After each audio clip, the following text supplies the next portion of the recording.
Olá, pessoal, tudo bem? Aqui é a professora Andréa Santos, de Língua Portuguesa, e a nossa aula hoje é o capítulo 5, página 5. Nós vamos falar sobre coesão gramatical, tá? Já foi visto, vejam bem, lá no capítulo anterior, no capítulo 4, que em um texto há termos que fazem referência a outros termos, formando assim uma rede de referenciação. Ou seja, eu estou me referindo que existem dois tipos de referenciação: referenciação intratextual e referenciação extratextual, ok? Bem, neste capítulo, ou seja, o capítulo 5, o foco vai recair sobre a referenciação intratextual, também chamada de referenciação endofórica, tá? E a partir disso, nós vamos pegar no ponto de vista estritamente gramatical. O que eu quero dizer com isso? Nós vamos estudar os elementos da coesão, que são os pronomes, os advérbios, os numerais e alguns conectivos, que também vão servir como elementos da coesão, ok? Então, assim, nós vamos fazer uma abordagem nesse aspecto da coesão, que também nós vamos chamar de remissão textual. E essa remissão textual, elas podem aparecer de duas maneiras, ou como remissão anafórica ou remissão catafórica. Então, eu trouxe aqui um esquema para vocês observarem melhor. Então, a referência ela pode ser endofórica, ou seja, é a referência que vai mostrar termos que estão fazendo referência dentro do meu texto. E essa referência ela pode se referir a algo que vem antes, ou seja, anafórica, ou algo que vai ser citado ainda no texto, que aí, no caso, é catafórica. É uma remissão catafórica. Vocês? Ok? Então, ou seja, agora nós também temos uma referência extratextual. Extratextual é a mesma coisa que referência esofórica. É quando o termo faz referência a algo que está fora do texto. E aí eu trouxe para vocês exemplos para melhorar essa explicação. Bom, eu tenho aqui, como eu já falei, uma referência esofórica, que vai relacionar termos de fora do texto. Então, esses termos que estão fora do texto, vocês vão poder observar que não tem como a gente identificar. É o caso do exemplo. Eu vou dar agora. Ali será amarelo. Então, esse pronome demonstrativo ali não está especificando ao certo que lugar é esse. Ali, onde? Não especificou, não definiu. Então, o pronome demonstrativo ali faz uma referência a algo que está fora do texto, tá? Algo externo, que está fora. Só vai saber quem estiver observando, estiver olhando, aí sim. Mas quem estiver lendo não vai entender, Não está especificando, por isso que ali, é um exemplo de referenciação, esofórica, tá? Ou seja, é uma referenciação extratextual, ok? E agora, falando sobre a referenciação endofórica, ela vai relacionar termos dentro do meu texto, tá? E se divide em anafórica, como eu já falei anteriormente, a referenciação anafórica ela vai fazer referência a algo que já foi dito anteriormente no meu texto. Exemplo, matei o presidente. Bom, aquele homem governava com sangue. Então, o pronome demonstrativo aquele está se referindo a algo que foi citado anteriormente, ou seja, a palavra presidente. Então, eu tenho aqui no pronome demonstrativo aquele uma referência anafórica, tá? Uma remissão anafórica, ok? Depois, catafórica, vamos ver? Catafórica é um termo que vai fazer referência a algo que ainda será dito no texto. Exemplo, nossa meta é esta, ganhar dinheiro. Então, vocês podem perceber que o pronome demonstrativo esta está se referindo a algo que ainda vai ser dito no texto, que é ganhar dinheiro. Então, aqui, tá, eu tenho uma remissão catafórica, tá bom? Pronome demonstrativo esta, remissão catafórica. Então, vamos aos elementos da coesão? Vamos estudar agora os pronomes, os advérbios, os numerais e também alguns conectivos. Então, vamos lá. Os pronomes pessoais, eles têm sempre valor de substantivo, ok? Com carga significativa, quando estão relacionados a um referente. Então, eu tirei aqui alguns exemplos, para deixar isso bem claro, da obra de Machado de Assis, chamada Memórias Póstumas de Brás Cubas, tá? Então, eu tirei alguns trechos dessa obra e coloquei aqui como exemplo para vocês. Então, vamos analisar o primeiro exemplo. Eu, vírgula, que meditava ir ter com a morte, vírgula, não ousei fitá-la quando ela veio ter comigo. Ok? Então, eu aqui é o pronome pessoal do caso reto, refere-se ao narrador, né, da história, que é o Brás Cubas, né, citado anteriormente lá na história, tá bom? Por isso que o pronome pessoal eu assume função de remissão anafórica. Aí continuamos, vamos continuar aqui. Não usei fitá-la. Não usei fitá-la. Fitá-la. Esse pronome oblíquo, né? Pronome pessoal do caso oblíquo, lá, está se referindo a quê? A morte, que foi citada anteriormente. Substantivo morte, tá? Né? Foi citado antes. Então, aqui eu tenho, né, nesse pronome oblíquo lá, um caso também de remissão anafórica, tá? Não usei fitar quem? Fitar a morte, ó. Meditava ir ter com a morte. Não usei fitá-la. Então, está se referindo à morte. Ok, pessoal? Então, aqui, pronome oblíquo, lá, né? É uma remissão anafórica. Quando ela veio ter comigo? Ela quem? A morte. Está se referindo também a algo que foi citado anteriormente. E é a morte que foi citada anteriormente. Então, esse pronome pessoal do caso reto, ela, é uma remissão anafórica também.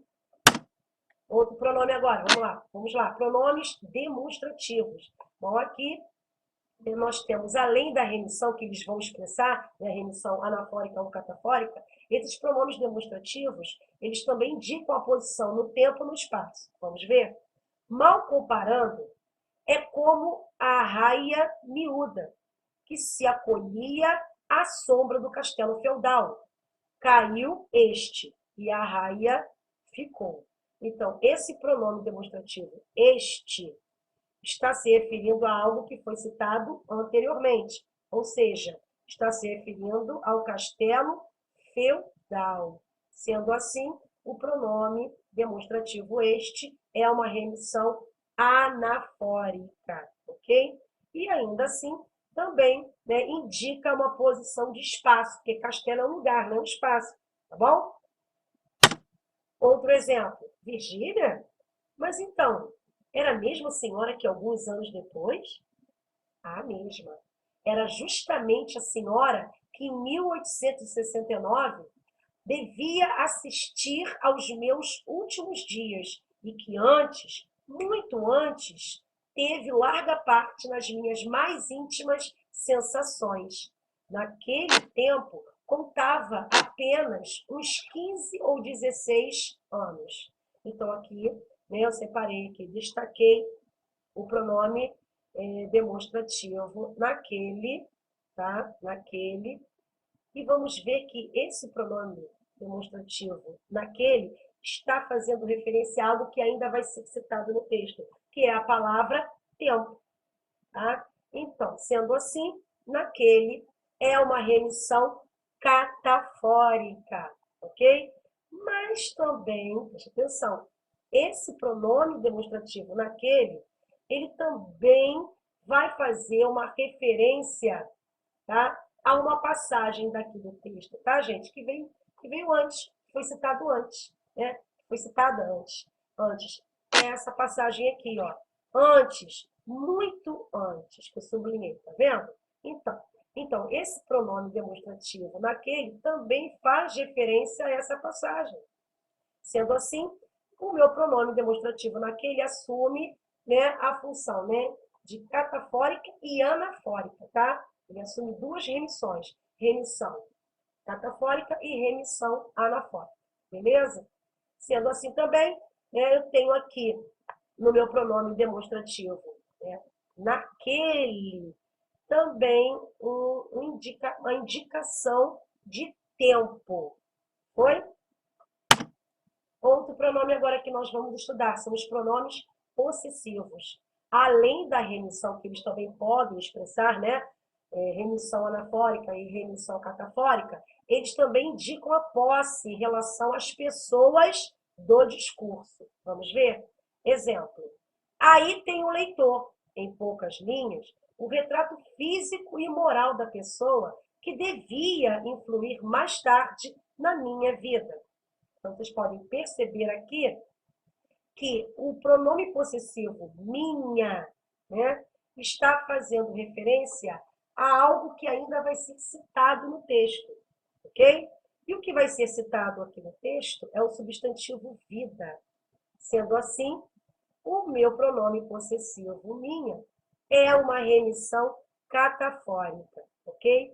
E além disso, né, além de expressar essa remissão catafórica, ele indica a posse em relação à pessoa do discurso, realmente. Porque minha aqui, no caso, está se referindo ao eu, do narrador, o Brás Cubas, né? O Brás Cubas. Sendo assim, minha, né? Referindo ao narrador, como se ele estivesse falando na primeira pessoa, beleza. Está concordando também, né, com o substantivo vida.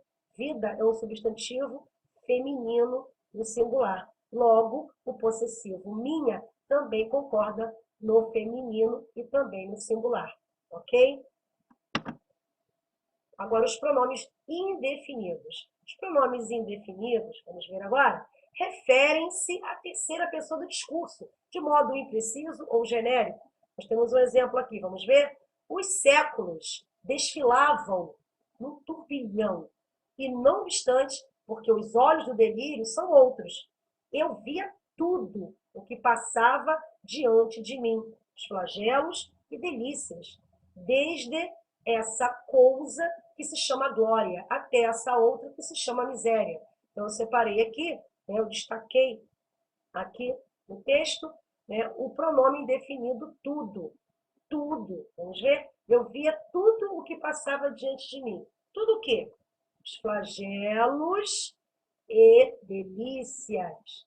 Então, esse pronome tudo, ele está anunciando, né, está mostrando que algo ainda vai ser citado no texto. O que foi citado depois? Os flagelos e as delícias. Sendo assim, o meu pronome indefinido tudo é uma remissão catafórica, ok? Porque está se referindo a algo que ainda vai ser citado no texto, que no caso são os flagelos e as delícias, ok? E ainda assim, né, esse pronome indefinido tudo, ele também faz referência à terceira pessoa do discurso, ou seja, os flagelos, né, e as delícias. Quem são os flagelos? Eles. As delícias são elas, as delícias. Então, flagelos e delícias se referem à terceira pessoa do plural. Beleza? Próximo, pronomes relativos. Os pronomes relativos normalmente retomam um referente já citado, ou seja, estou me referindo à remissão anafórica, que foi citada anteriormente, ok? E, via de regra, né, introduzem também uma oração subordinada adjetiva e também desempenham uma função sintática dentro dessa oração. Vamos ver aqui? Bem, eu tenho um exemplo, a mãe que era surda, estava na sala com ela. Então, vamos lá? Então, eu sublinhei aqui, né, o termo que é um pronome relativo. Então, vamos lá, a mãe que era surda. Quem era surda? A mãe. Muito bem, mãe. Então, sendo assim, esse pronome relativo que está fazendo referência a um termo que foi citado anteriormente, que é o termo a mãe, né? Termo mãe, melhor dizendo, mãe. Sendo assim, o pronome relativo que é uma remissão anafórica, ok? E além disso, né, essa expressão que era surda, que está isolada entre vírgulas, é uma oração subordinada adjetiva, porque está também introduzida pelo pronome relativo que. Sendo assim, eu tenho uma oração subordinada adjetiva explicativa, porque também está isolada entre vírgulas. Ok, pessoal? Então, aqui eu tenho, né, o pronome relativo com a função, né, anafórica, tá? Uma remissão anafórica e, além disso, também temos uma oração subordinada adjetiva explicativa. Foi? Agora vamos falar de advérbios. Sim. Bom, os advérbios de tempo e lugar são os que apresentam também caráter remissivo. Ou seja, uma vez que eles estão relacionados ao aqui e ao agora da enunciação. Vamos ver os exemplos? Primeiro exemplo. Você bem sabe por quê, tornou ele. É, sobretudo, perigosa, muito perigosa. Aqui na corte, um caso desses perde-se na multidão da gente e dos interesses. Então, destaquei aqui a palavra aqui, que é um advérbio de lugar, ok? Então, vamos analisar. Aqui, onde? Aqui na corte. Ou seja, na corte é um adjunto adverbial de lugar, concordam? Então, esse advérbio aqui está o que? Anunciando algo que vai ser dito ainda no texto. E esse algo que ainda vai ser dito no texto é justamente o adjunto adverbial de lugar, né, na corte. Sendo assim, o meu advérbio aqui é uma remissão catafórica, ok? Segundo exemplo, Virgília traíra o marido com sinceridade e agora chorava-o, né? Chorava-o com sinceridade. Então, eu destaquei aqui a palavra agora, ok? E essa palavra agora, nós já sabemos que é um advérbio de tempo. Aí ela se refere a algo que ainda vai ser citado no texto, que é o verbo chorar, ok? Então, quando eu disse, e agora? Agora o quê? Agora chorava-o com sinceridade. Ou seja, eu tenho aqui, nesse termo agora, uma remissão também catafórica, tá? Porque ainda vai anunciar ainda o que vai ser dito no texto. E além de ser um advérbio de tempo. Ok? Próximo. Os numerais. Bem, aqui os numerais, eles podem funcionar como adjetivos, tá? Ou como substantivos também. Bom, como substantivos, em geral, eles fazem remissão anafórica. Vamos ver como é que acontece isso? Olha o primeiro exemplo aqui. Não desci e acrescentei um versículo ao Evangelho. Bem-aventurados, né, os que não descem, porque deles é o primeiro beijo das moças. Então, eu tenho aqui o numeral primeiro, ok? O numeral primeiro, que está fazendo referência a algo que ainda vai ser citado no texto. E esse algo que vai ser citado no texto é o substantivo beijo, ok? Sendo assim, o numeral primeiro é uma remissão catafórica, ok, pessoal? E, além disso, o numeral primeiro exerce a função de adjetivo, porque está caracterizando o substantivo beijo, ok? Então, o numeral primeiro atua na função, né, de adjetivo, assume esse valor de adjetivo, tá? O numeral primeiro assume esse valor de adjetivo, tá? Porque está caracterizando o substantivo beijo, ok? E, além disso, o numeral primeiro é uma remissão catafórica, porque está anunciando algo que ainda vai ser citado no texto. Primeiro o quê? Primeiro beijo. Primeiro beijo. Ok, pessoal? Conectivos agora. Bom, os conectivos, nós vamos falar das conjunções e das preposições, ok? Bom, nós sabemos que as conjunções e as preposições, elas não podem fazer remissões dentro do texto, ou seja, estou me referindo à remissão anafórica e à remissão catafórica. Não pode, tá? As conjunções e as preposições, tá? Elas são importantes elementos coesivos, sim, tá? Quando estabelecem relações de sentido entre os termos da oração. Ou, no caso das conjunções, entre orações coordenando-as ou subordinando-as. Então, nós vamos ver agora, tá, as preposições, tá, que são conectivos aqui, mas exercendo um importante papel, tá? Como elemento coesivo. Vamos ver? Olha o primeiro exemplo. A mãe, que era surda, estava na sala com ela. Então, nós sabemos que aqui nós temos duas preposições. Duas. A preposição na e a preposição com. A preposição na é resultante da preposição em mais o artigo a. Em mais a resulta da preposição na. Foi? Então, a mãe que era surda estava na sala, né? Estava onde? Na sala. Então, sala é uma adjunta adverbial de lugar. Sendo assim, a preposição na vai estabelecer uma relação de lugar também, tá? Porque está acompanhando uma adjunta adverbial de lugar, que no caso é a sala. Beleza? Continuamos, vamos continuar aqui. A mãe, que era surda, estava na sala, mas com quem? Com ela. Então, a mãe estava na companhia de uma outra pessoa, ok? Então, essa preposição com, aqui no caso, estabelece uma relação de companhia, beleza? Sendo assim, são elementos coesivos também muito importantes, ok? Só que não vão fazer remissões, nem anafórica, nem catafórica. Tá? Por serem conectivos, né? Vão estabelecer apenas relações de sentido entre os termos da oração, beleza? Mas as preposições também são consideradas, tá? Elementos coesivos, beleza? Último exemplo.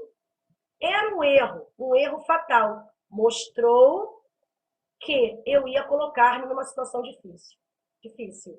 Então, aqui eu tenho, tá, um termo que eu destaquei. Esse termo é chamado de conjunção integrante, ok? Não é pronome relativo não, hein, galera? Isso aqui é uma conjunção integrante. Mostrou que eu ia colocar-me numa situação difícil. Então, por ser uma conjunção integrante, essa conjunção que está introduzindo uma oração subordinada substantiva, beleza? Ou seja, quem mostra alguma coisa. Mostrou o quê? Que eu ia colocar-me numa situação difícil. Então, o verbo mostrar é o verbo transitivo direto, porque não exige preposição. Sendo assim, a minha oração subordinada substantiva, que eu ia colocar-me numa situação difícil, é uma objetiva direta, tá? Exerce a função de objeto direto em relação à oração principal. Beleza? Bom, encerramos aqui, mas eu quero deixar bem claro para vocês, tá? Que todos esses mecanismos estudados até aqui, tá? Eles são responsáveis por essa amarração do nosso texto, ok? Por quê? Porque vai deixar nosso texto mais harmonioso, mais organizado e mais coeso, ok, pessoal? Então, usem nas redações, tá bom? Bom, quero desejar a todos bons estudos. Não esqueçam de dar um like nos nossos vídeos. Estou com muita saudade mesmo de vocês, tá? Muita saudade, tá bom? A gente se vê então no próximo vídeo. Tchau e fiquem com Deus.